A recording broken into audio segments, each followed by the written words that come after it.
First of all, Assalamu alaikum everyone, good morning, and thank you so much for tuning in today. In the name of the Muslim community and the Islamic Center of Central Missouri, I would like to welcome Dr. Amruta Padhye. She is an awesome physician and a very humble person. I had the pleasure of being her colleague and her friend. She is our reference in our hospital. She's a pediatric infectious disease, and what that means is she knows every single virus and bacteria as good as she knows her kids. So she walks in the in the ward, you know, smelling the viruses. This is this guy. This needs to be treated with this antibiotic. No, she knows a lot, and hopefully we're gonna learn from her a lot in this critical time, when during the pandemic of the viral infection, there is also a pandemic of false information and misconception. They call it infodemics. So we hope to understand the truth versus fiction and all what's surrounding us, and how to stick to healthier habits to protect ourselves and our kids. One of the beautiful statements I've heard in this era, that it is maybe one of the unique time in history that each individual's behavior will not affect only his or her own health, but it may have impact on the entire humanity. I just saw a video about the case number 31 in South Korea, which was responsible by herself in spreading the disease for more than 9,000 cases in South Korea, which was pretty controlled before this lady spread the infection. So again, the behavior of each one of us will be detrimental, not only for our own selves, but also for families, our community, and maybe for the entire globe. We are watching the numbers going crazy, and sadly, when we start talking with Dr. Padhye about hosting this lecture, America was way behind the other countries. Now we surpass every other single country. We are the epicenter of the pandemic. Let's learn more about that. Dr. Padhye, you're going to be the co-host here. Let me just see where to do that. Here we go. I'm going to make you make a host, so you can share your screen if you want. And it's all yours now. You can unmute yourself. Yeah. Yep. Can you talk, Dr. Padhye? Yes. Can you hear me? Yeah, we hear you now correctly. I would urge everyone to stay muted. There is a chat box in the bottom. You can type your questions. At the end of the presentation, I will try to group all the questions and handle these questions. I will manage them, try to minimize the distraction. And stay tuned. At the end, we have an interesting game for us to test our knowledge about this thing. So stay tuned. Okay. So I'm going to share my screen. Yep. Dr. Al-Samari, I mean, I'm not paying attention to the chat. Will you keep track of the chat? I will do that, yeah. No worry about that. Yeah. Thank you. And you're seeing your screen. Go ahead. Yes, 1 second. Let me... Oh, I'm already sharing. Can you see? Yeah, it is shared. You just click the playing the presentation if you want. Perfect. Okay. So... Yep, right here. Good. All right. So I've put together information on what we need to know about the coronavirus 2019 disease. I have to say, we are all learning about this, so none of us are experts, but we do know infections, we do know about viruses, and we kind of have to do the right thing by gathering all the data and sharing with everyone. So before we get started about coronavirus, I just wanted to share with you what are the other viruses going around throughout the year. As you know, young kids get viral infections a lot. There are average about 3 to 8 colds in children, and even more so in kids in daycare and preschool throughout the year. And during winter month, you may know from your kids, your experience, that young kids will have a cold almost every month. Adults and adolescents typically may have 2 to 4 colds every month. So as you see, this is all the flavor of viruses. So at the top there, in spring, summertime, we have rhinovirus. This is the most common cause of common cold. Then down there in the next row, you see coronavirus. So we will touch upon human coronaviruses that normally circulate in our community throughout the year, and more so in the winter time. Enterovirus is the virus that causes hand, foot, mouth disease. Sometimes some kids get rashes, diarrheal illness, etc. Adenovirus is one virus that is a common cause of pink eye. That's Dr. Al-Samari's field. He probably sees a lot of this, and also a lot of respiratory illnesses. And the adenovirus is there throughout the year. Then there are different flavors of parainfluenza viruses. These are not flu viruses, influenza viruses is different type. And then there's RSV. Parents with young kids may remember how in wintertime, doctors will test for RSV and influenza, the most common viruses this time around the year as well. Another virus is metapneumovirus, mostly present throughout the year, also causes both upper and lower respiratory infection. And throw in the middle of all this strep infections, right? That sometimes when kids have fever, sore throat. So in the midst of all these viruses which happen, and now that we're going into spring, we still are having RSV and influenza, although the numbers are decreasing. There is now going to be emergence of rhinoviruses and parainfluenza viruses. In the midst of all this, throw in the new coronavirus. So the coronavirus which is causing coronavirus disease 2019 has been called SARS coronavirus 2 because it shares some features of the SARS virus. Some of you may remember back in 2002, this was a big deal in Southeast Asia and then spreading to parts of the world as well. In the same family of coronaviruses, there is MERS coronavirus that caused the epidemic in 2013. So these are the 4 types of human coronaviruses. They have numbers. And I put this graph in to just show that, it is typical, it's normal for viruses to exchange from animal reservoirs to human populations. That is not something new to coronavirus 2. So just to give you some examples of the animal reservoirs and intermediate hosts for the previously known human coronaviruses. And for SARS coronavirus 2, I know you may have read about the Hunan seafood market, but I don't think that has really panned out. We think that the origins probably came from bats for this virus or from this type of anteater called pangolin. I know there are also rumors out there about the virus being developed in a lab, but there is no evidence to support that theory.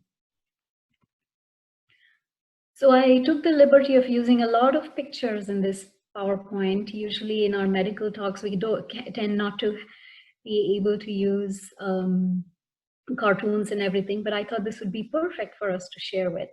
I have most of the times I have referenced where I've got my pictures from. So the virus is SARS coronavirus 2 causing COVID-19, which is short for coronavirus disease 2019. So just to give you a timeline, things rolled on very fast, right? The first case of, this is on the left side is the comparison with SARS, the SARS outbreak, but on the right side is the timeline for the current outbreak of COVID-19. So the first case was described on December 8th. By December 31, cases were reported to WHO. There were 27 cases in China, 0 deaths. By January 7th, they identified the virus. And by January 30th, WHO put out a global alert. And this was at the time of this paper that was published in February. And then as of March 11th, the WHO declared this as a pandemic. Some more information. This is a very interesting available article from JAMA. There are a lot of details into timelines, which are very interesting. I just put this in there in case you wanted to note down the reference, but it goes into the same timeline that I discussed before.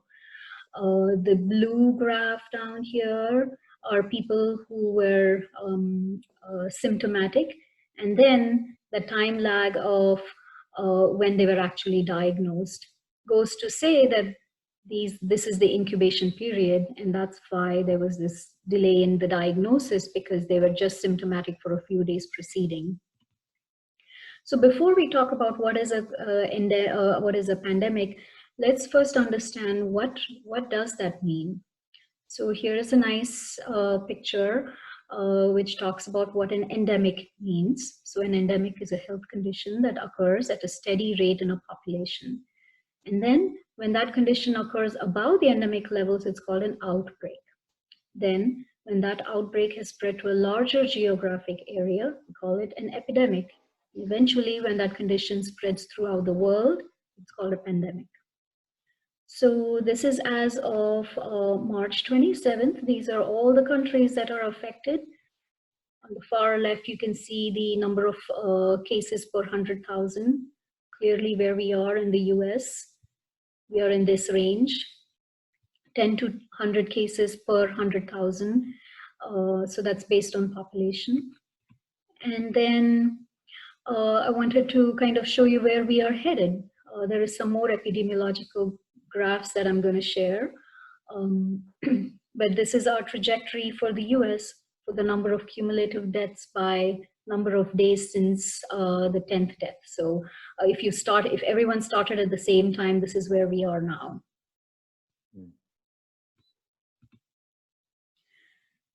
So let's compare COVID with previous pandemics. So this is a very nice. Can you go back to the slide again? Sorry, can you go back to the other slide? What does that tell you in terms of the speed of progression in the US? Are we heading toward China progression, flattening curve? Are we heading to Italy and the black peak line? Yeah, I think we are kind of, the trajectory is remaining the same.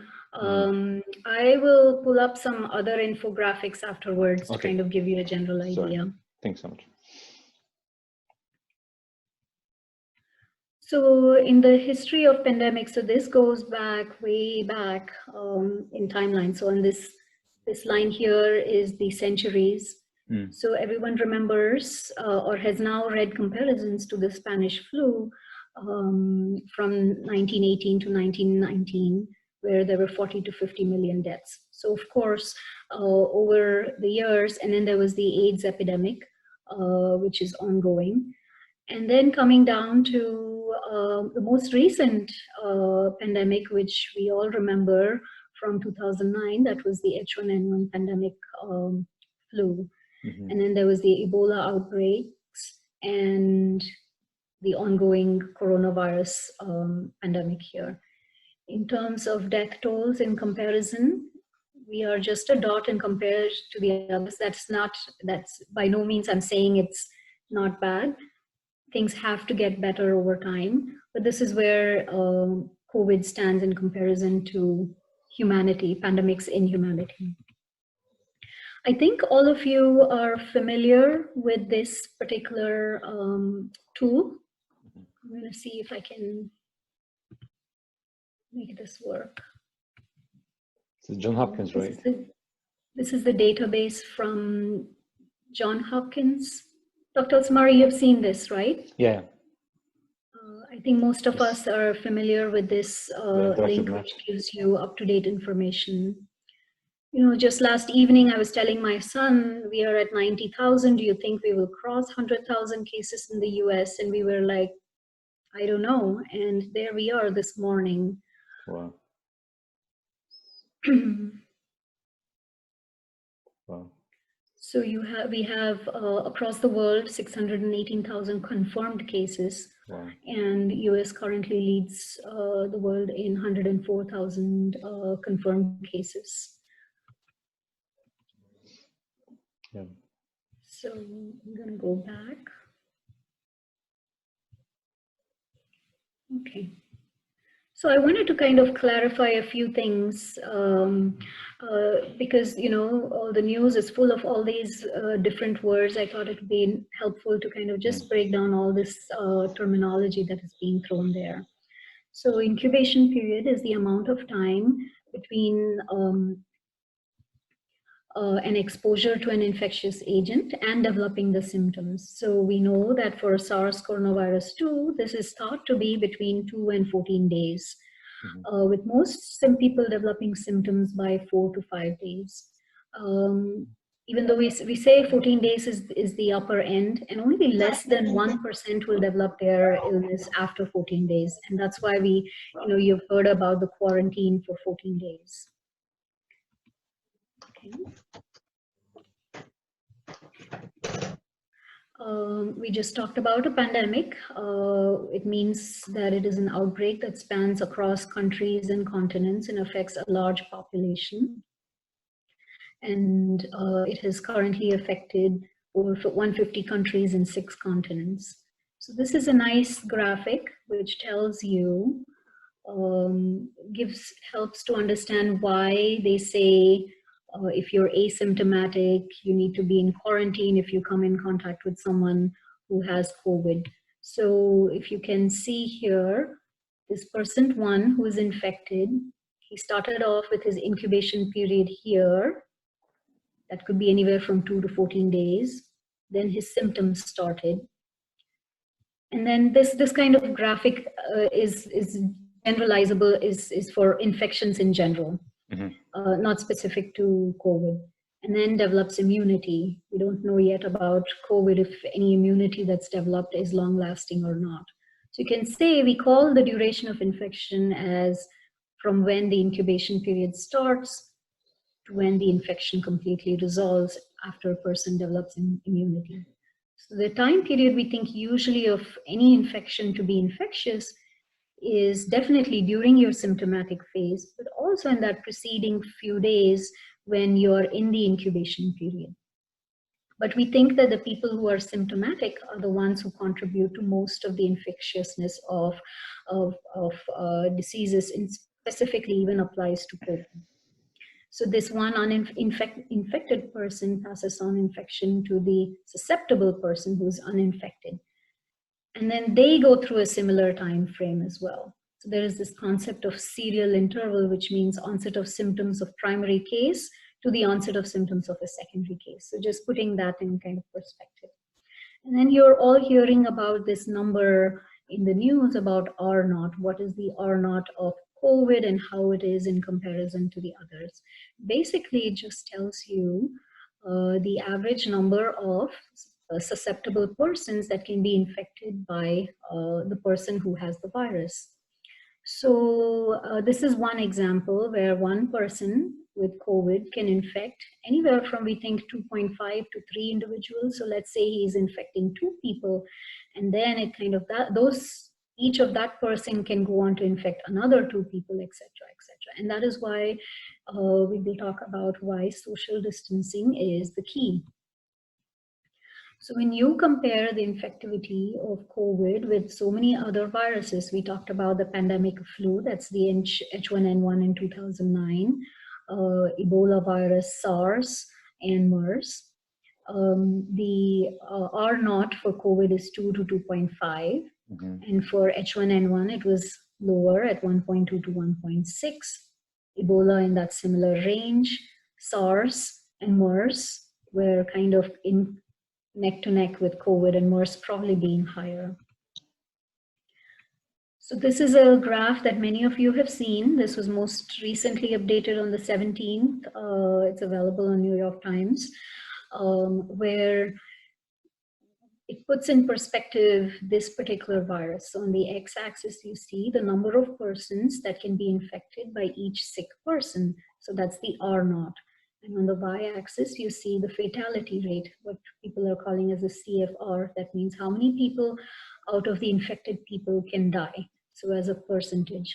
So this is where SARS is. So we know chickenpox, you all remember, we know it's highly infectious. We compare also with measles, which is highly infectious. The case fatality for chickenpox is 0, close to 0. And again, for measles, probably in this window, if you see along the y-axis.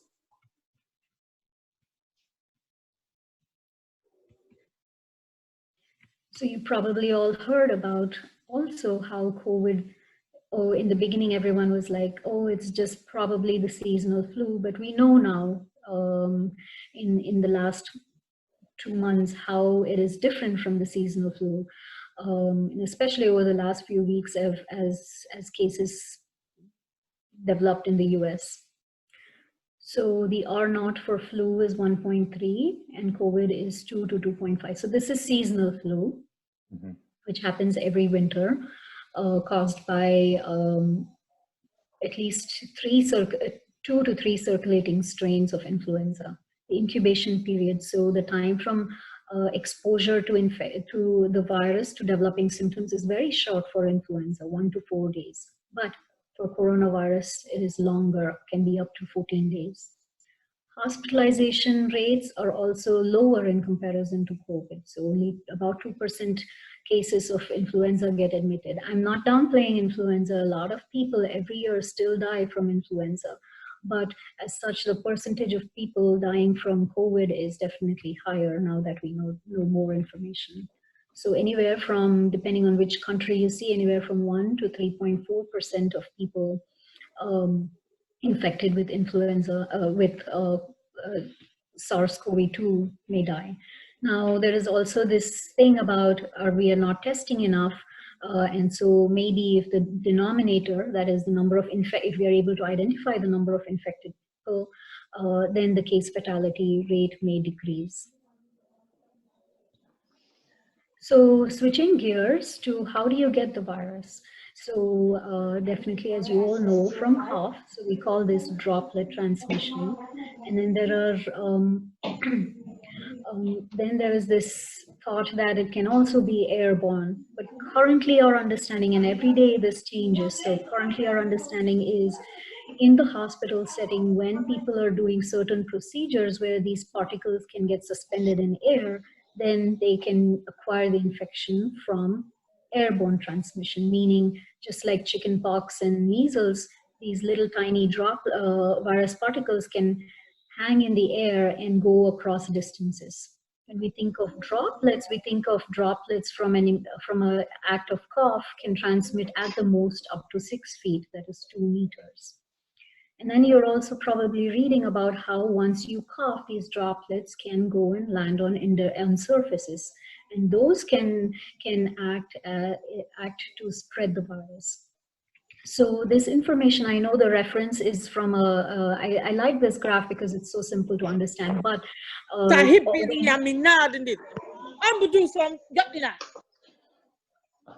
I will urge everyone to stay mute, please. Are you okay for me to continue? Yeah, I got it, please. Thanks so much. Okay, all right. So all of this information is from a paper from one of the NEJM articles. So we think that the coronavirus can live on surfaces such as on copper up to 4 hours, on cardboard up to 24 hours, and on metal and plastic for longer periods of time. That doesn't mean that, I think that has also created some anxiety among people. Should we receive packages, etc.? I think what this graph, you need to take home from this graph is, since it can live on surfaces, it's very important to wash hands frequently, wash hands well. So what are the symptoms we are talking about? So in one of the studies from China, most people at time of arriving in the hospital, at least 44% was one number quoted. So less than half the people when arriving in the hospital will have fever. And then by the time they get admitted, 80 to 90%. So most of them will eventually develop fever. Fever, dry cough, fatigue, headaches, muscle aches, sore throat. So these are all the symptoms. And in these, each, you can see mild, severe, and critical patients. What are the proper percentage of cases? We think that about 81% of people were reported to have mild symptoms. You can see this in my notes that I had put down. Severe was reported in 14% of people and critically ill in 5% of people. I think I had one more fact that I had put down. This, yeah, I mentioned this. Okay, so who is at risk? I think everyone probably knows that people over 60 years of age have been identified as the high-risk persons. However, also adults who have hypertension, diabetes, heart disease, lung disease are also at high risk from severe illness if they get this infection. And then lower number of people with chronic lung disease, kidney disease, and whose immune system is not perfect.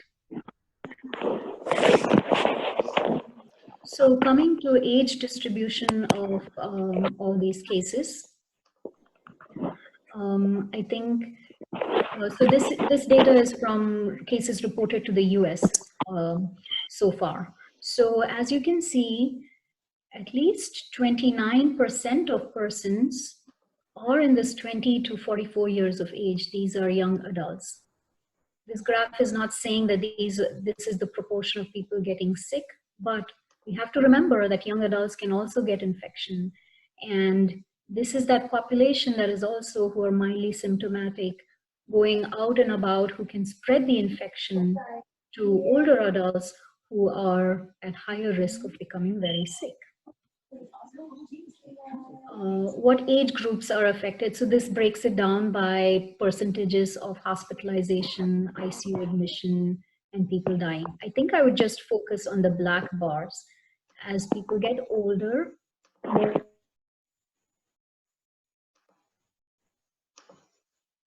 years of age, fatality. So number of persons dying is 10% of the persons infected.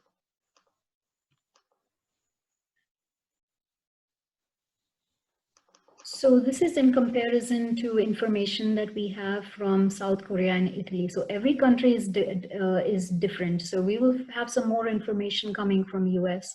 But you've all heard about how in Italy, more older people are affected. Well, a lot of the Italian population, there is higher percentage of older people in that population. And again, goes to say that in South Korea, where they are screening a lot of people, they're finding disease in young persons as well. Mm. As you can see here, in Italy, less than 1%, 1.1% of people, less than 2% in total are less than in the pediatric age group. So a little bit more about what happens to all these people.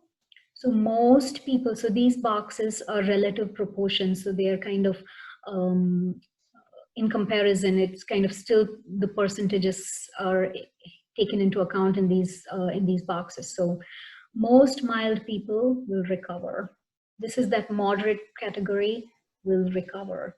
And then among the severe, again, probably a higher proportion would recover, but a substantial amount can die.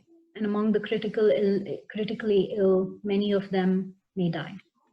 Mm. What about children? We're worried about our children.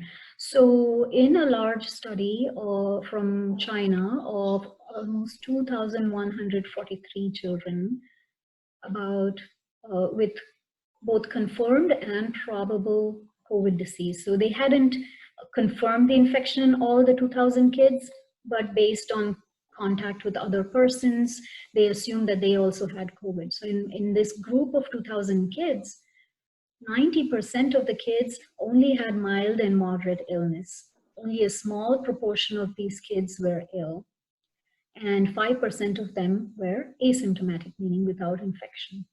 Now, if you see the data from the entire Chinese population of over 70,000 people, less than 1% were less than 10 years of age, and less than 2% were less than 19 years of age. So it is true that children are less affected. It is true that children are only mildly or most children are mildly or moderately ill, and we don't know why that is the case. However, we do think that these mildly symptomatic kids may play a role in transmitting the virus, because kids may not be very mindful like adults about washing their hands and covering their faces, etc. The another thing we don't know, both in adults and children, is how much asymptomatic infection, meaning infection without symptoms, how infective are those persons. Usually we think that these persons are not as, do not transmit the viruses very well. What about pregnancy? We don't know very much yet, but there are case reports coming about pregnant women with, uh, with this infection. Now, one thing we know that, so we don't think that pregnant women getting this virus are going to get more sick, but we do know that pregnancy is by itself a very complicated phase. And therefore, any virus, not just COVID, even when mothers get influenza in pregnancy, they have a risk of developing illness. So it is definitely very important for pregnant women to protect themselves. So what symptoms should we be looking for? Should be looking for fever, cough, shortness of breath in 2 to 14 days after exposure. And we recommend that persons who have these symptoms but are doing reasonably okay uh, do not need to go to the hospital right away. They can contact their doctor and talk to them, but only if there are severe, I shouldn't say severe, only if there are having significant difficulty, kind of go to the hospitals. So things that we should warn you would be trouble breathing, pain in the chest, new confusion, change in color of the lips. These are emergencies and that would need immediate attention. All the information that I told you about the epidemiology, so how the virus spreads, makes it very important for us to, and that these are the recommendations coming from all the information I presented. So avoid close contact with people who are sick, cover your cough or sneeze, cover your cough with your elbow or sneeze with a tissue and throw away the tissue. Avoid touching eyes, nose, and mouth. And this is where we talk about infection spreading from surfaces to the face. Clean and disinfect surfaces. And if you're sick, stay home, except if you need to get medical care. And then wash hands frequently for 20 seconds. So if a person were to reach the hospital, what would anyone expect to happen in the hospital? So in the hospital, providers, people taking care of you, nurses, doctors will be wearing masks and gowns and gloves. So we call that PPE, personal protective equipment. Patients who are positive are being admitted to either dedicated units to take care of COVID or to the ICU in dedicated portions of the ICU. Treatment of the infection is mostly just supportive treatment, and that depends on how severely ill a person is. You've read a lot about or heard a lot about all the treatment controversies, but by far there is no proven effective antiviral treatment. This last line should have read effectiveness of chloroquine and hydroxychloroquine. So chloroquine, if you remember, I have used it in India for, which is where I'm from, for treating malaria. Hydroxychloroquine is used for treating some rheumatological conditions. And the line should have been completed as the effectiveness is controversial. And there are some antiviral drugs in development that are available on a clinical trial. So doctors will be thinking about these treatment options in severely ill persons.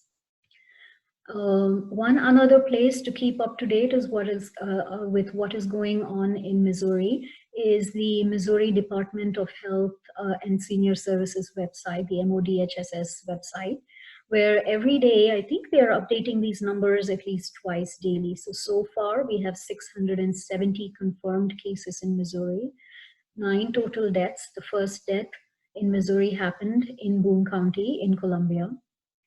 And as you see the breakdown earlier, everybody there was emphasis on travel. I didn't talk about travel because at this point we are in the phase of community transmission.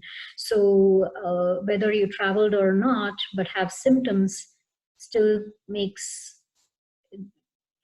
it possible that you may have COVID. So, so far in Missouri, of the cases that we know, so we don't know about at least 600 cases. So this is of the remaining small number of 71 persons.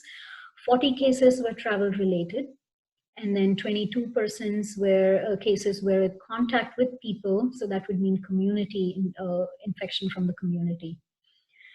And then as breakdown by men and women are equally affected. So coming to this concept of what we can do to delay the peak of this, delay the epidemic or the pandemic peak. So you've all heard about social distancing, about flattening the curve. What does that mean? If we took no measures, this is how high the number of cases will be so high.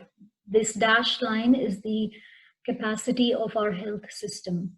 But if we took good control measures, and those include hand washing, distancing from everyone like we are now, limiting large gatherings, minimizing travel, we can delay this peak. So the area under this curve is the same as the area under this curve, but we are delaying the onset of these infections and therefore allowing the health system to be able to handle them a little bit more effectively. So I found this really beautiful video that I want to share with you all about. And I'm going to take us to 2 minutes, 48 seconds. And it really puts it in a very simple way to understand how social distancing works. So I'm going to go over to 248. Can you all hear it well? So diseases become really dangerous when everyone becomes overwhelmed. In any hospital, the capacity to treat patients is limited by how many beds they have. Think of this as the number of beds in your local hospital at any given time. A couple are already filled by patients receiving treatment for things like a car accident injury or a stroke. And this dot represents one person who's healthy and decides to go out like usual. They jump on the subway and head into the office where they catch COVID-19. But they don't feel sick right away and might not for several days. So later they go to a basketball game where they unknowingly infect 2 or 3 more people. Most of these people will have relatively mild cases, but one might be an elderly person with a severe case who will eventually have to go to the hospital. But these 3, who are all infected but don't feel sick, go out again on the subway, into the office, and then out after work, infecting several more people, 20% of whom will need to go to the hospital. Over a short period of time, this process multiplies the number of people going to the hospital each day. Before long, the hospital is full and a crisis begins. People with severe cases of COVID-19 can't get treatment, and some who could be saved die. Plus, people with other issues can't get treatment either, and some of them die. This surge of severe cases causes avoidable death. That's what happened in South Korea, Iran, and Italy, all of which went from 100 to more than 5,000 cases in less than 2 weeks. A lot of people died because they couldn't get into the hospital. The surge is made up of only severe cases, but it was generated by people who didn't feel sick, spreading the disease in public. Which means the people who can do the most to avoid these unnecessary deaths are these people. And that means all of us. To slow the virus down, we need to act as if you already act.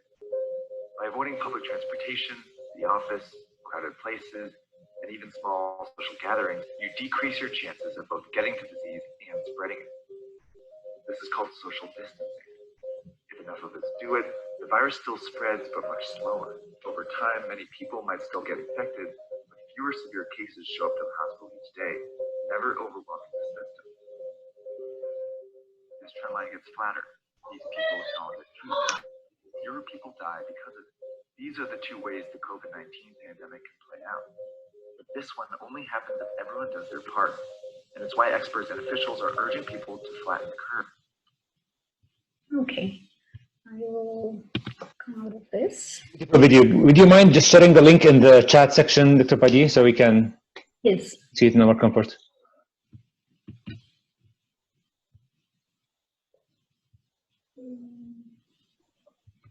If you go down. I don't know why.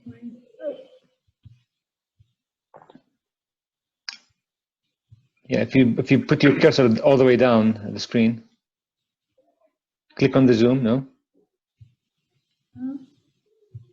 Something is weird. No problem. I can look it up.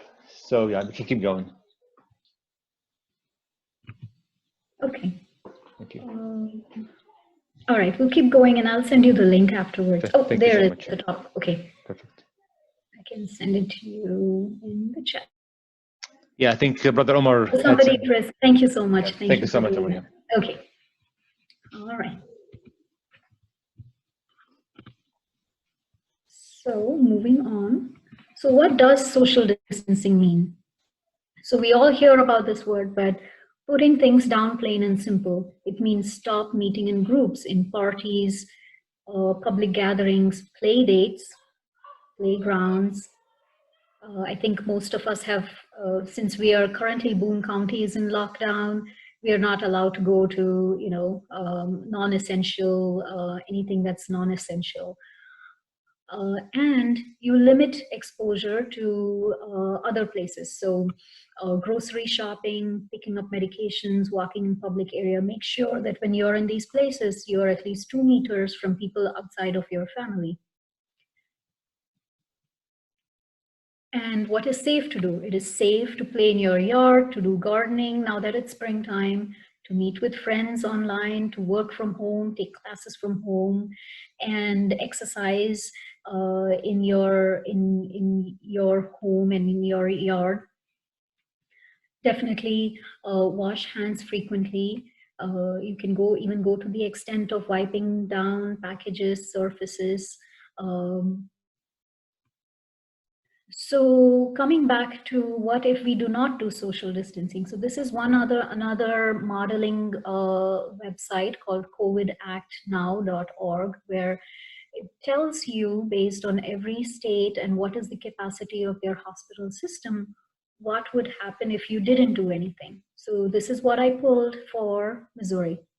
So if in Missouri there was only limited action taken, and this does not include social distancing or having shelter in place, this is what would happen. So to prevent hospital overload, strict intervention must be implemented by April 18 to 23rd. So this is that cutoff. If we continued to, if there was no social distancing, we would easily bypass the capacity of our hospital beds, which is this black line down here. If we followed 3 months of social distancing, we would still not be able to flatten that curve effectively. With 3 months of shelter in place, so essentially lockdown and only going out for essential activities, you can barely even see that light green line there. Okay, so putting this down here, so what would be the predicted outcome? So again, if there was nothing done or very minimal action taken, we expect these many deaths. But with 3 months of shelter in place, this is the modeled number of deaths that are estimated. So this is a nice graphic put together by one of my medical college colleagues from India, who is now in St. Louis, who is a psychiatrist. So he recommends, and based on all these resources written down here, how do you alleviate all this stress with staying home, not being able to do things that you were used to? So we recommend at least 6 minutes of reading can reduce stress by 70%. A 15-minute run or 1 hour walk can decrease the risk of depression. Mindfulness-based stress reduction, again, and then 20 minutes with nature and being connected with your families. This was a picture put out on MU recently from a couple of days ago on Twitter. If you go to our MU website at muhealth.org, you will be able to get to this link. You click on there, and there is a page that takes you to how you can help. How can you help us? So as you have heard in the news, there is a shortage of personal protective equipment for providers in the hospital. And you can see things that we are accepting. Shortage, I mean, as of now, without many cases in the hospital, we are doing okay. But as things continue, we will be in shortage of these important things that help to protect not only patients, but also people who work in the hospital and to keep their families safe as well.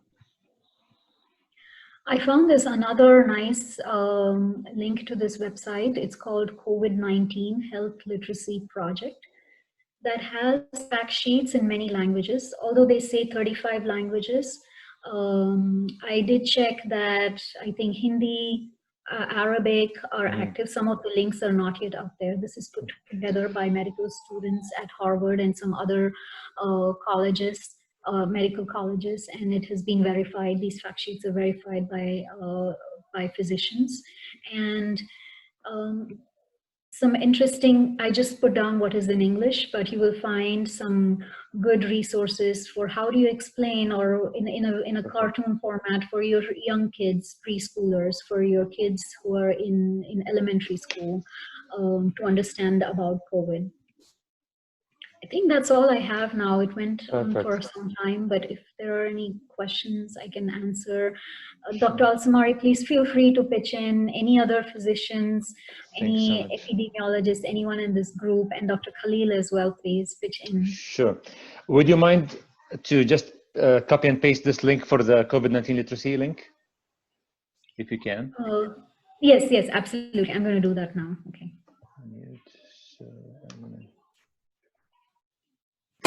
Dr. Padhye, thank you. Those are really great resources. Some additional things for children, you can look at healthychildren.org, and I'll put it in the chat as well. They have different things for explaining COVID-19 as well, anxiety, teaching, and how to stay organized and stay on a schedule. So I'll include that too, and you guys can look that up as well. Perfect. Well, thank you so much, Dr. Padhye. I mean, I really appreciate your time and beautiful presentation. It really answered most of our questions. I encourage all the community and the participant here to type their questions in the chat box. By the time I wrote down some questions that I get like from contacting people, and I see the anxiety in public, and there is some like myth and fictions behind this concept. I would like to take your intake about this. For example, people talk about self-testing. Can you hold your breath for 10 seconds? If you cough, then you have COVID-19. What is the truth behind this? You know, I have heard that, and so have, like, I've had my mother tell me that as well. My mother lives in Maharashtra in India. You have met her. Yeah. So I was telling her, do not rely on that alone as a symptom. Definitely follow, you know, things that we talked about. Yeah. The holding breath has not panned out in any of the, if you look at any of the health department websites, CDC, you will not find that as the way to find out if you're ill or not. Yeah. Perfect. What about warming the sinuses? There's like a couple of videos. You have to kill the viruses by 56 degrees Celsius by putting like air dryer on your nose and to kill the virus in the sinuses. This is would not recommend that. Yeah, I think it will damage the nasal mucosa before, you know, killing the virus. How about like people use like traditional remedies by gargling with salty water? Will that help? I think if you have symptoms of the infection and you have sore throat, that's going to help. But it's not going to keep you from getting infection if you're around a person who has symptoms and who passes the virus from you. So it's not going to protect you. Yep. I see a question on how necessary is it to wear masks when going outside for shopping. So far, the recommendation has been, if you don't have symptoms, do not wear a mask, because you can imagine if someone who has a mask around their face, they're constantly touching it, trying to adjust it, etc.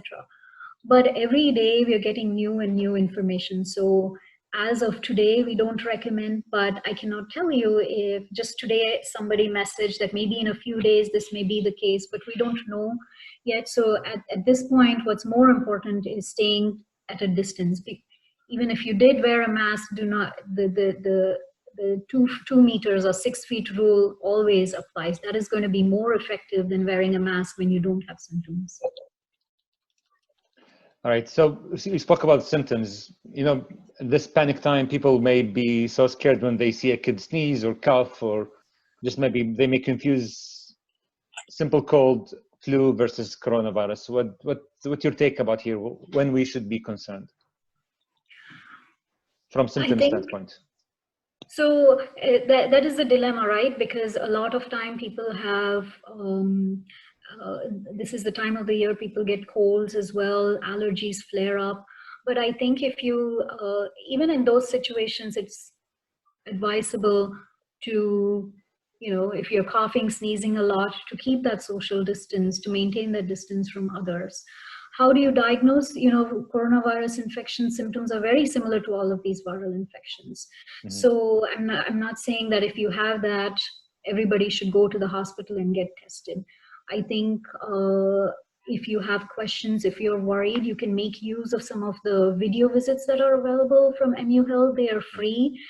They are staffed by emergency and urgent care providers, so physicians and nurse practitioners who can do a brief video visit with you and kind of give you advice. In the hospital, we have some nice algorithms on how, so that we have consistent answers. So once you go through that, they will tell you, okay, I think you need to be tested, and then you can come to the drive-through testing if you're not sick enough to be in the hospital. I think everybody is aware about the drive-through testing that's a facility that we have. I think Colombia was way kind of ahead in that game. There are still many places where they don't have easy access to testing. The backstory is that there was a lab in town that was doing other kind of molecular tests, and they stepped up and said that they would be able to do these tests. So. And that's how we have easier access now to testing. So if you're a pediatrician and a family contact you, the kid has symptoms, or any person has symptoms, when you will be considering the test? So we are currently recommending tests for mildly symptomatic people if they have risk factors. So in adults, the risk factors we talked about, and for kids, there are some kids who have chronic health conditions like lung diseases, kids who have severe, moderate or severe asthma, and who's maybe children who've been going through chemotherapy or cancer treatment. So those will be the ones where we would strongly recommend being tested first. Perfect. Anyone with symptoms that needs to be admitted to the hospital will also be tested early. Perfect. Speaking about policies with the hospital and testing, there is a question here about if a person dies in our hospital, what is the hospital policy in handling this body to the family? How can the family interact with the body for burial and all the after death process? You know, I have to hold off from answering that question because I'm not aware of the process, mostly because I am in my pediatric world, and so I will defer that question. And if I can reach out and find and come to you so you can share with everyone else. Perfect. Why do you think things are going out of control in New York? I think. Personally, I think, it's a very densely populated area, right? Okay. And everything is speculation at this point. And I think they didn't impose or follow all the impose all these rules enough in time for things to spread. So I think that may have contributed a lot. I see. I see a question about early signs, minor symptoms, and for taking care of it earlier. Yeah. I think, like we talked about, most people, 80 to 90% of people are going to have only symptoms, mild symptoms of fever, cough, but without if you don't have shortness of breath, you can stay home and watch your symptoms, and just eat healthy, and as much as possible kind of see if you can exercise a little bit during that period of illness. But the natural progression of the virus is that most of the times it's going to get better. I don't think there are any medications or anything that's going to help you take care of it or help you, or is going to prevent the progression.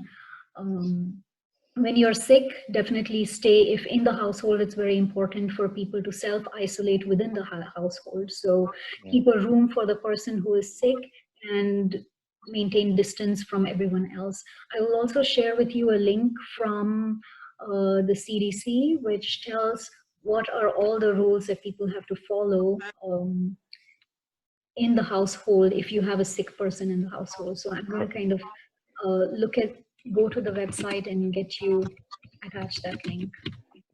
We spoke about signs and symptoms, so we're going to skip this question. There is a question, it's a very medical question here. So during the time in Thailand and Vietnam, they use lopinavir, ritonavir, and high dose Tamiflu, and they have success curing the patients who are infected. Comparing this to the data we have about hydroxychloroquine and azithromycin combination, what's your intake about these antivirals? So if you see all of these published case series from these countries, the treatment that was given was not scientifically, as in it was not in a clinical trial where they compared. There are some, and I'll tell about that, but most of the times they were just throwing everything, all kinds of treatment at these patients. Tamiflu should not work and will not work. And there was a recent trial, so finally there was a trial on Kaletra, which is typically an HIV medication, that compared, it was a trial in about 200 people that was done scientifically in a group. One group was treated with the medication and one that was not treated, and it did not show that it was effective. And I think what other... So I think the way to move forward is rigorous clinical trials. And, I know it is hard to do these, but that's the only way that we will know if any treatment is effective or not. The study that came from France about the chloroquine and hydroxychloroquine use, the study with hydroxychloroquine and azithromycin, so Z-Pak, there is a lot of controversy and a lot of critique on the way that study was done. It was a very small number of patients. They eliminated the ones who could not take the medication when they did their statistics. So again, I know this was proposed as a treatment by the president, but honestly, there is not, rather there is more concern for side effects from that combination, because it can put people at risk for heart rhythm abnormalities and cardiac death. So I think the only way to move forward is to get reliable information from trials. Perfect. I don't think there is any information on reinfection yet. Yes. Or second round of infection. We don't know.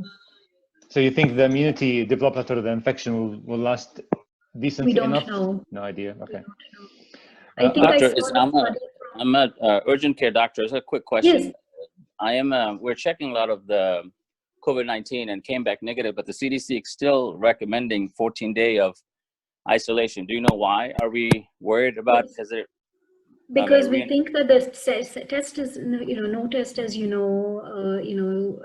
is perfect. So the sensitivity of this test has been quoted in different studies, anywhere from you find 70%, 86%. Also, it also depends on how well was the test done. Did the person get a very good specimen from you? Was the specimen handled well? we know that this virus predominantly affects the lungs, and it comes into the nasopharynx from coughing. So we're trying to detect it in the back of the throat from these swabs. So maybe there is not enough virus in the throat and nasal passages, but more in the lungs, and we're not able to pick that up. So many of these things contribute to how much we can rely on that test. And so we still recommend that if you still suspect the disease, then do the things you would do as if you had the infection. I see. Are they still recommending if you're a healthcare worker who are testing people on a daily basis, if they come back positive, as a healthcare worker, should you quarantine yourself? Can you rephrase that question? I mean, we're testing people, and a few of them came back positive. As a healthcare worker, when we were testing, should we quarantine ourselves for 14 days because we got exposed to it, even though if we were negative? So you're saying you got exposed if you got exposed to an asymptomatic person? They were symptomatic and they came back positive, but we check in patients all day long. If they do come back positive, should the clinicians who are examining or testing, if they come back negative themselves, should they quarantine themselves? So there are now some rules on, and I can share with you from our internal website. Are you a provider in our immune system? I can share. No, like outside in Callaway.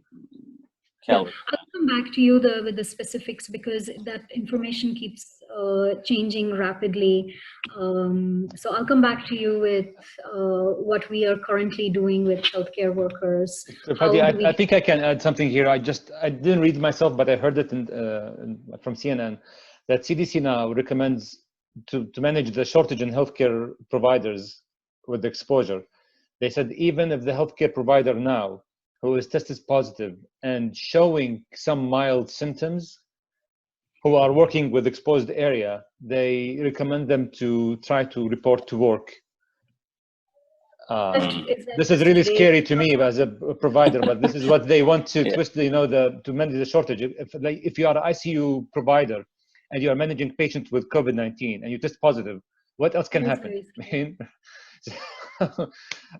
Did you just read this morning? Not this morning. I heard it from Sanjay Gupta, the CNN health correspondent, 2 days ago. Mm-hmm. So let me. But maybe, I will need to get some more clarification about this. Yeah. All right. I need one more question to you before we discontinue questions. One of our committee asking about disinfecting food and groceries when you buy them online, for example. Should you do any specific steps before consuming them? So I think it's interesting that people are now thinking of all of these things, but we should have always been thinking about all these things, right? Washing your vegetables really well, not leaving shopping bags on kitchen islands, where I always tell my husband when he puts a box. Yeah, I think this is one of your best days, See, I told you this is what you have to do. This. So, again, practice common sense and good hygiene practices. I wanted to ask Dr. Khalil if she has anything from her experience in the pediatric clinic of what parents are asking or how you're handling questions, etc. Yes, thank you so much. Dr. Khalil, feel free to turn your video on if you feel comfortable. And what's your input about this? Yeah, so I know in our clinic, they're definitely focusing on the younger kids for well-child checks that need vaccines. For kids that are sick, they are recommending either like home care. So a lot of our phone nurses are triaging that. So home care versus video visits if it's something that may be a little bit more versus ER if they're severe. Now, I was in the nursery and I've been out for spring break, so I haven't been back since, but I know they are also kind of having a sick area and a well area in the clinic and dividing newborns in a completely separate area to kind of help minimize exposure. Perfect. Dr. Khalil, how should we deliver the information to our kids? Our kids, they see the change in their lives. There are no schools. They see the anxiety in our behavior, maybe in our actions and speech tone, maybe. How will be the best approach to deliver, the message to them, how to reassure them Yeah. So a lot of things that, you know, we're recommending is, you know, kind of talking to them at their level, a little bit of information, being reassuring, empowering the children by, you know, you can protect yourself by washing your hands, showing them how to cough in a safe way.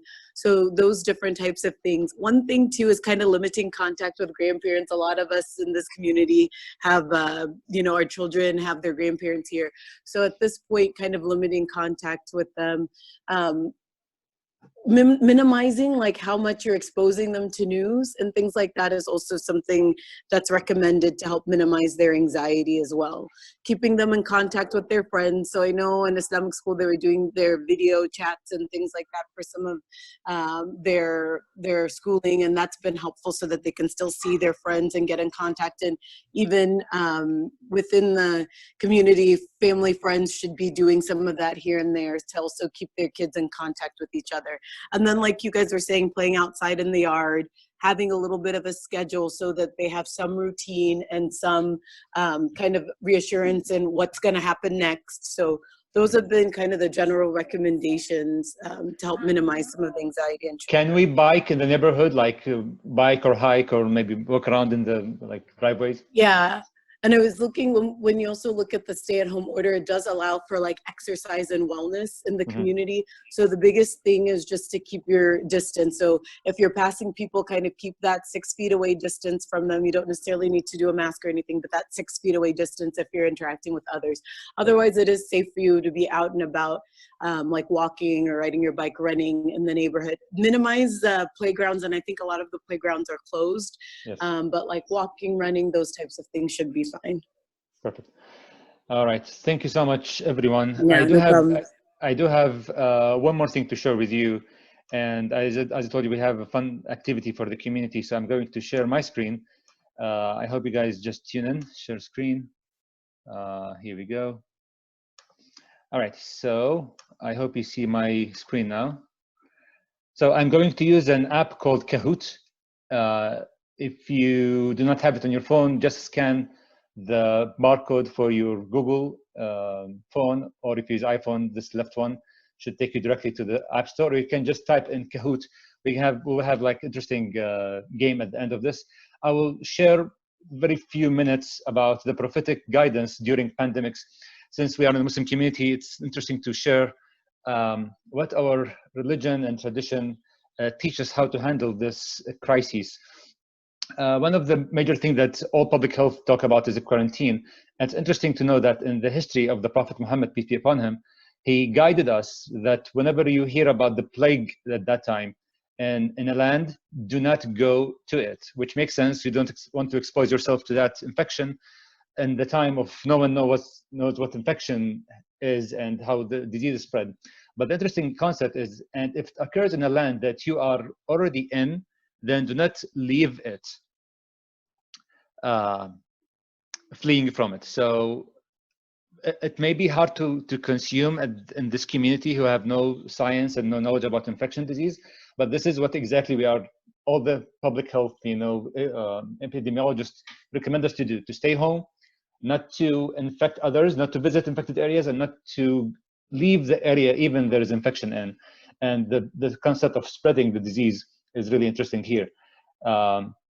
So how about dealing with anxiety and stress and those who are staying home? The Prophet, peace be upon him, also encouraged us to be patient as those who dwelt in the land, patient and awaiting as the plague falls, knowing that it will only strike the ones for whom God has decreed. For that person is the likes of the reward of martyr. So even if you do not get sick, even if you do not get to die, just staying home will rank you as high as a martyr, just for the sake of obeying the rules, which we all understand now how important they are. Avoid contacting with sick people. And the Prophet also, peace be upon him, said, "La yuradu mumradun ala musih." The sick person should not be taken to one who is healthy. So social distancing, avoiding sick people. Covering your mouth while sneezing. It is a prophetic way that the Prophet, peace be upon him, used to cover his mouth with his hand and a piece of cloth. This is his way of sneezing, peace be upon him. The concept of purification, the tahara. We know the Quran is full with text and verses that teach us how the purification is important. Allah loves those who are constantly repentant and trying to purify their souls from sins, and loves those who are purifying themselves by their bodies by keeping them clean. And it's striking to know that the second chapter in the Quran, Surah Al-Mudaththir, when it's ordered the Prophet Muhammad to preach, immediately it teaches him to glorify his Lord and to purify his clothes. So your clothes should be clean, your body should be clean constantly. And it's never to mention that we make ablution, washing our face, hands, and legs 5 times a day during prayers. And we all know how the cleaning with water is important here. Also, one of the hadith of the teaching of the Prophet, peace be upon him, he mentioned that whenever a person wakes up from the morning, let him or her wash her hands before making wudu. He or she will not know where the hands were spent and during the night. We also have the ghusl, which is a mandatory, shower after engaging with any intimate relationship with the spouse. Cleaning clothes, place, and body is a prerequisite for acceptable prayer. These are a few tips, and there is a bunch to talk about this, but I will cut it short because of your time, and we are heading now to Kahoot. I would like just to go back to my to the audience, see how things are going. So after you download the app, okay, let me just mute this. Put this pin in your area. So if you download the app, you turn it on, it will ask you to put this pin. We're still waiting for players. House join. Okay, I encourage everyone to put the pin so they come. Beautiful, cool. Dr. Padhye, I know you're gonna win, but it's fun to share. The concept of this game is gonna ask you questions about coronavirus, and it's multiple choice questions. There's 4 answers. You click on your screen the shape or the color of the answer that matches your response, and the ones who answer quickly, they get higher points, and by the end of this presentation we'll see who is the winner. Okay, if you're not that tech savvy, you can ask your kids. It's a very popular app for kids for education, and there is a bunch of interesting ways of learning through this app. I don't take credit for preparing this game. It is already there. So we have only 4 players right now. Let me try to see if I can exit here and exit that one too. And let's go to the Zoom, see if we have any questions. No questions? Okay, so let's go back and play the game. We have 6 players. Okay, we're gonna start. Okay, so again, time is critical here. There's some questions, maybe 2 chat questions. Let me just double check. For some reason, I cannot see that. Let me stop share the screen for a second. All right, I'll go back to share the screen and we go to the game. All right, here we go. We have 7 players. Get ready. So we're gonna start.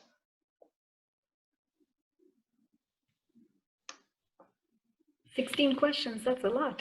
Yeah, it's gonna be quick. Where did COVID-19 originate? It's easy.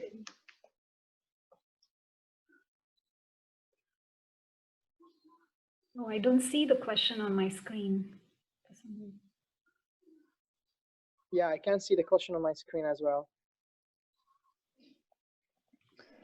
It is timed.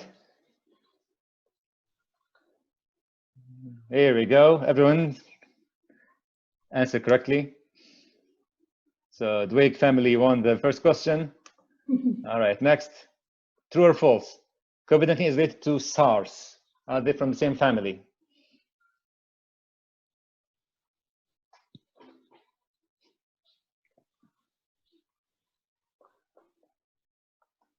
All right, we have 1 false question. Everyone get this correct. And Nabila, good job. All right, here we go. What is the infection rate? 1 to 2.5, 1 to 14, 1 to 6.9, 1 to 1. This means how many people can be infected if you have the infection. Cool. So it's 1 to 2.5. So each infected individual can infect 2.5 people. Nabila is burning. Cool. This is a bias, you know, we have to prevent you from sharing anyways. How long would it take to make a vaccine? Everyone talking about vaccine now. How long it takes?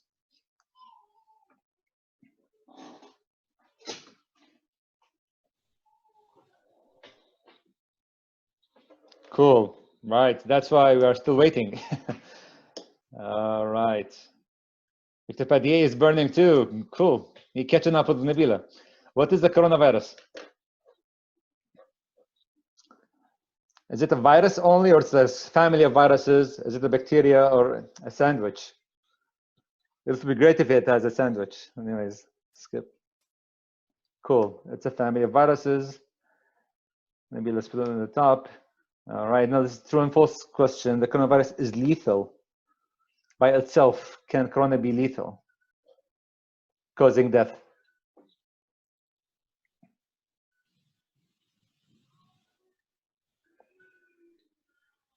All right, I think we have only 7 answers, so we can skip this. Here we go. Okay, let's proceed. The coronavirus infection more kids than adults, infecting more kids than adults. Cool.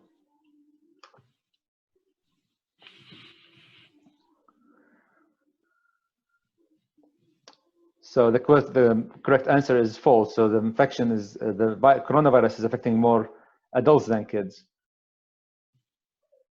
Okay. How does the virus spread? Person to person, person to animal, by blood like HIV, or it does not spread? That's an easy one. Everyone get it right. Perfect. The coronavirus is a respiratory illness, digestive illness, or mental illness.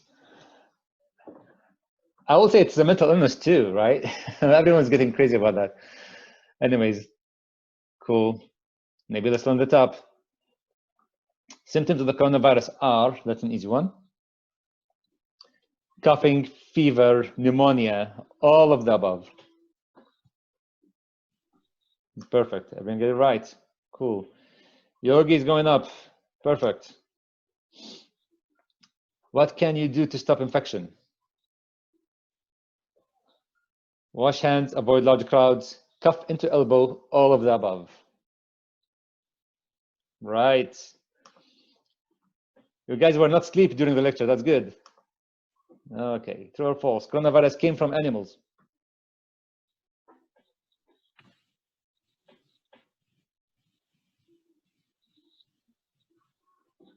It's true. Despite there is no clear-cut, research still to prove that yet, but it's the most likely scenario.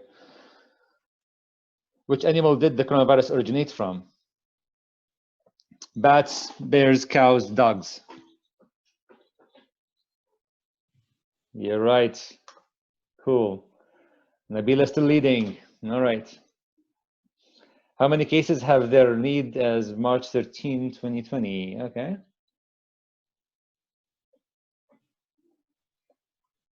Well, things get changed really quick.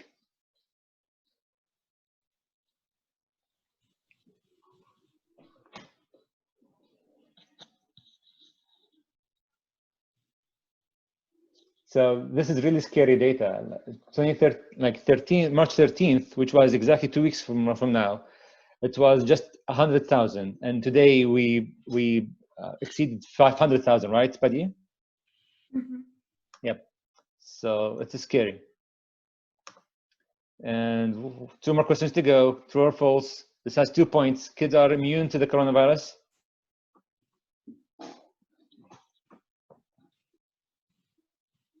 You're right. Perfect. So they're not immune, but they have less symptoms. All right. Lastly, we can beat the coronavirus. Yes, inshallah. Inshallah. Yes.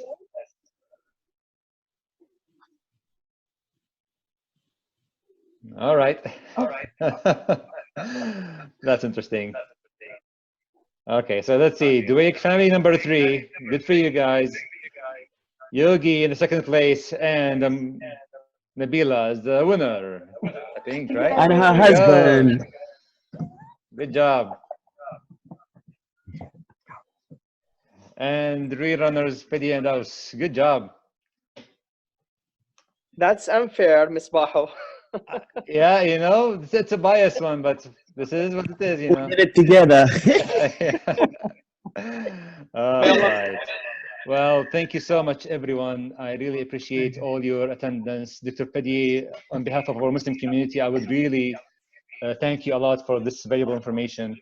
I pray that we all stay safe and away from this issue, and hopefully we are back to our normal life very soon. Thank you again for your valuable information, and thank you guys for hanging up. We are going to post this record on our ICCM website, and after permission, Dr. Padhye, if you have no problem with that. We may reach out for the community for further questions not answered yet. I would like to just remind you with some announcements.